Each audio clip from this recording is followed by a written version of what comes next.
Welcome to Kenton Teaches. Enjoy the video. You begin by making sure Safari and your device are updated. This avoids incompatibilities. Once done, open Safari and locate the profile/avatar icon in the toolbar or go to Safari menu settings. That's where Profiles live. You do this now to surface account options and preferences quickly. Make sure you know which profile you'll switch to and that bookmarks or extensions you need are available. Starting here saves time and prevents switching back and forth later.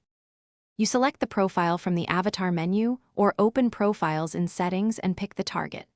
Once selected, Safari loads that profile's browsing state, passwords, tabs, history, and any enabled extensions, so watch for a sync prompt. If you need different privacy or search defaults, change them in the profile settings now. This ensures behavior matches your intent. Remember to verify autofill and password access, because those controls determine how smoothly your daily browsing works under the new profile. You finish by confirming the active profile in the toolbar and testing key sites to ensure passwords and extensions function. If things look off, restart Safari. That often forces settings to apply. If sync didn't bring data across, sign out and back into iCloud or re-enable specific extensions. Doing this fixes many profile sync issues.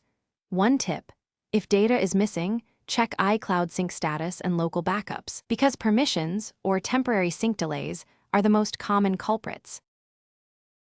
Thanks for watching. Please subscribe if this video was helpful.